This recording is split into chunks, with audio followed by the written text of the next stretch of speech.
तो हेलो मेरे प्यारे दोस्तों, कैसे हैं आप सब। मैं आशा करता हूं आप लोग बिल्कुल ठीक होंगे।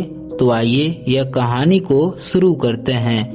पुराने फार्म हाउस का रहस्य, जहां रात होते ही समय थम जाता है। उत्तर प्रदेश के 100 दूर गांव के सरहद पर वह फार्म हाउस खड़ा था। वक्त की मार झेलती एक बेजान इमारत, चारों ओर फैले धान के खेतों के बीच वह घर किसी दबे हुए राज की तरह घने अंधेरे और सन्नाटे में डूबा रहता था। दिन के उजाले में यह सिर्फ एक खंडर था, जहां धूल भरी खिड़कियां और पीछे के तरफ एक टूटा हुआ कमरा किसी गुमनामी का कहानी सुनाते थे। लेकिन गांव वाले कहते थे कि सूरज के आखिरी किरण के साथ ही यहाँ का माहौल बदल जाता है। कहा जाता है कि वर्षों पहले यहाँ पे एक हंसता खेलता परिवार रहता था, जो एक रहस्यमयी रात को ऐसे गायब हुए उनकी परछाई भी पीछे तक नहीं छूटी।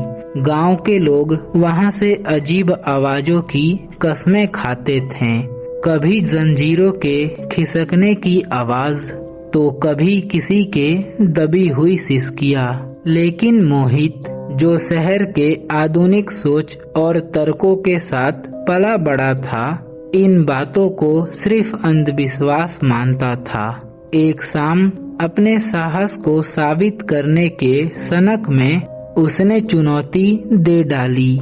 आज रात मैं उस घर का सच पता लगा के रहूंगा। रात के 11 बजे जब गांव पूरी तरह सो चुका था, तो मोहित एक टॉर्च लेकर सन्नाटे को चीरते हुए वह फार्म हाउस के तरफ बढ़ा। हवा में एक अजीब सी भारीपन थी। जैसे ही उसने मुख्य दरवाजे को धक्का दिया, एक तीखी और लंबी चर-अर यह आवाज सन्नाटे में गूंज उठी। अंदर की हवा काफी ठंडी थी और उसमें पुरानी लकड़ी और नमी की गंध थी। मोहित सीढ़ियों के तरफ बढ़ा ही था कि ऊपर के माले से एक धीमी लेकिन साफ आहट सुनाई दी। ठक ठक ठक। यह सुन के मोहित के कदम ठिठक गए। उसने खुद को ढाढ़स बताया, शायद कोई जानवर होगा। पर जैसे ही वह ऊपर पहुंचा, ऊपर की आवाज अचानक गायब हो गई। वहां पे एक कमरा था, जिसके दरवाजे पर एक भारी जंग लगा हुआ ताला लटका था। अंदर से किसी भारी चीज के गिरने की गूंज हुई। कांपते हाथों से उसने ताला तोड़ा और दरवाजा खोला। कमरे के बीचों बीच एक मेज थी, जिसमें धूल के मोटी परत के नीचे एक पुरानी डायरी पड़ी हुई थी। मोहित ने पन्ने पलटे। आखिरी पन्ने पर स्याही अभी भी ताजा लग रही थी।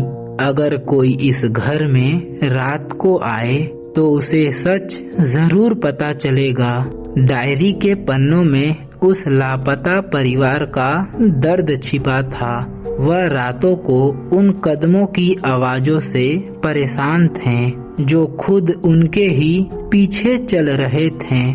डायरी का सबसे डरावना हिस्सा यह था कि हर रात ठीक 12 बजे वह कमरा अपने आप खुल जाता है, जहां से हमें कभी बाहर निकलने का रास्ता नहीं मिला। तभी मोहित के घड़ी में 12 का कांटा छू गया। अचानक घर के अंदर का तापमान गिर गया। नीचे से वही कदमों की आवाज फिर सुनाई दी, ठक ठक ठक। फिर मोहित ने पलट कर देखा, पर सीढ़ियां खाली थी। तभी उसके पीछे का दरवाजा खुद पर खुद जोर से बंद हो गया। घबराहट में उसने वह टॉर्च उस तरफ घुमाई, लेकिन कमरे में अंधेरे के अलावा और कुछ नहीं था। तभी एक भारी कांपती हुई आवाज हवा में तैरने लगी। तुम यहाँ क्यों आए हो?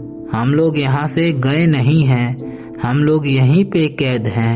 मोहित का दम घुटने लगा।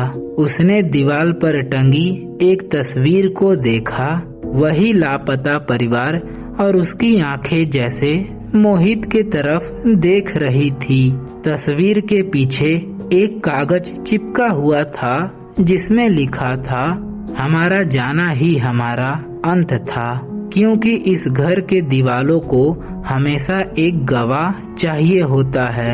डर से बेहाल मोहित ने पूरी ताकत से दरवाजे को पैर से तोड़ा और बिना पीछे मुड़े सीधे अपनी जान बचाकर भागा। अगली सुबह जब वह गांव पहुंचा तो उसकी आंखें खौफ से भरी थी। उसने बस एक ही बात कही, कुछ जगह ऐसी होती हैं जहां पे इंसान कभी अकेला नहीं होता। आज भी जब गांव की हवा उस टूटी फार्म हाउस के खिड़कियों से होके गुजरती है तो सिसकियों की आवाज सुनाई देती है। लोग कहते हैं कि वह आज भी किसी ऐसे का इंतजार कर रही है जो उस डायरी का आखिरी पन्ना पूरा कर सके। तो यह कहानी अब यहीं पे समाप्त होती है। कहानी आप लोगों को कैसा लगा आप लोग मुझे कमेंट बॉक्स में जरूर बताएं, ताकि मैं अगला कहानी इससे भी डरावनी और बेहतरीन ला सकूं। तो आज के लिए इतना ही, मिलते हैं नेक्स्ट वीडियो में। Bye bye.